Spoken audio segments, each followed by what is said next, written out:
방금 도입한 두 개의 서로 다른 코디네이트 시스템에서 거리를 재는 과정을 고민을 해보고 싶은데요. 거리를 재는 게 곧 중력파의 효과를 재는 거고, 중력파 검출 장치에 크게 레저넌트 바 디텍터가 있고 레이저 인터페로메트리 디텍터가 있다고 했는데, 방금 적은 매트릭의 모양과 우리가 아는 상대론 지식 범위에서 실험적인 디텍션 과정을 어떻게 이해할 수 있을지를 좀 고민을 해보자고요. 이 중력 백그라운드 하에서 테스트 매스의 움직임을 보는 게 일단 출발점일 텐데, 제일 먼저 할 일은 테스트 매스가 하나 있을 때 어떻게 반응을 하는지를 봐야겠죠. 테스트 매스가 하나만 있고 중력 이외에 다른 힘이 하나도 없다면 듀어데스 이퀘이션을 풀면 되는 거예요. 자, 근데 이 TT 코디네이트의 장점이 뭐냐면 X, Y 방향으로 트랜슬레이션 시메트리가 있어요. X, Y 방향 앞에 매트릭에 뭐 1 플러스 H, 1 마이너스 H가 있긴 하지만 그 H는 U라는 변수에만 의존한다고요. X, Y에 대해서 의존하지 않고. 그리고 다른 어떤 매트릭 컴포넌트를 봐도 X, Y 변수가 안 들어와요. 그런 사실로부터 X방향 트랜슬레이션에 해당되는 벡터, Y방향 트랜슬레이션에 해당되는 벡터 둘 다 킬링 벡터가 될 거라고 짐작을 할 수 있겠죠. 뭐 킬링 이퀘이션을 풀어봐도 거의 트리비얼하게 풀립니다. 그러면 지오데스 이퀘이션을 뭐 열심히 풀 필요 없이 그냥 모멘텀 컨서베이션을 매트릭 베리에이션 감안해서 쓸 수가 있겠죠. 그래서 속도 4벡터의 X성분의 1 플러스 H 곱한 값, 그 다음에 속도 4벡터의 Y성분의 1 마이너스 H 곱한 값은 둘 다 컨서브드 모멘텀이 되고요. 값이 변하지 않을 겁니다. 자, 그러면 만약에 우리가 이니셜 컨디션을 잘 줘서 저 px 값, py 값이 둘 다 0이 되도록 세팅을 했다 그러면, 그리고 그 이후에 파티클이 어떻게 움직이는지를 보면 계속 0으로 유지가 되겠죠? 그 말은 x값, y값이 변하지 않는다는 겁니다. 그래서 xy 평면 위에 어느 점에다가 테스트 매스를 놓고 시작을 해도 그 테스트 매스의 초기 속도를 0으로 세팅을 하면 계속 그 자리에 머물러 있을 수밖에 없어요.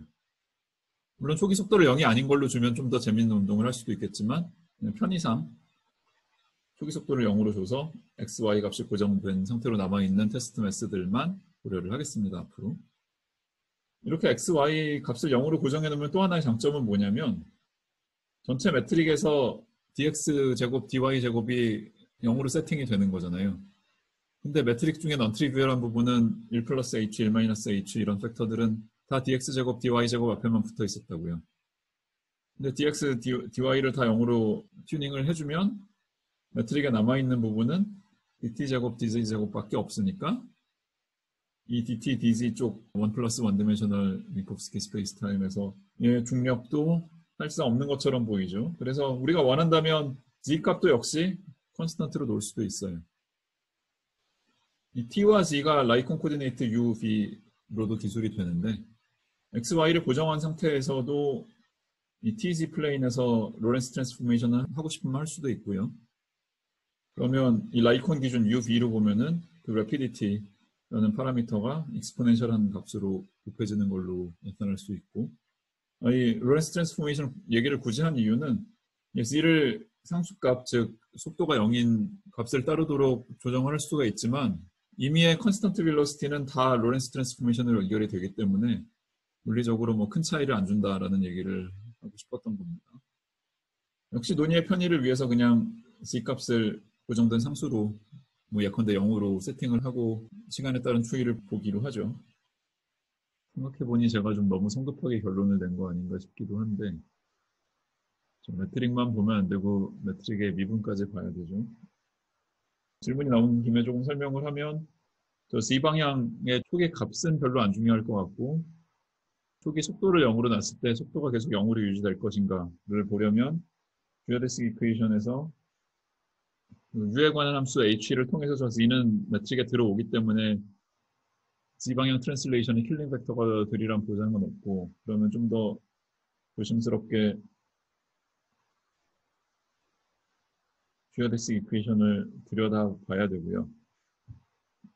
그러면 문제가 될 수 있는 값은 x, y, z 쪽 초기 속도 벡터 값은 다 0으로 세팅을 했으니까 그건 우리가 선택한 거긴 하지만 세팅을 했으니까 유일하게 남는 거는 이 t, t 이런 값이 남겠네요. 근데 UT는 적어도 초기 값은 그냥 1이니까 TT 게이지에서는 1이니까 이게 되겠어요. 그래서 이 값이 0이 나오면 성공한 거고 0이 안 나오면 아까 제가 한 얘기가 틀린 얘기가 되겠네요. 만약에 이게 0이 아니면 D가 계속 완벽하게 0으로 유지될 수는 없는 건데요. 그래도 앞으로 할 얘기에 대세의 지장은 안 줄 거예요. 그러니까 Z의 플럭추에이션이 우리가 주로 측정할 물리량 기준으로 보면은 H에 대해서 쿼드레틱 이상의 작은 코렉션을 줄 거기 때문에 대세의 지장은 안 줄 겁니다. 하지만 제가 조금 아까 한 그냥 C가 컨스턴트인 게 쉽게 솔루션이 된다라는 말은 틀린 말일 가능성이 좀 있어 보이네요. 요 커넥션 코에피션트 값은 한번 각자 계산해 보기 바랍니다. 정확히든 근사적이든 C 값을 0 근처에 고정을 했다고 치고 다음 논의로 넘어가겠습니다.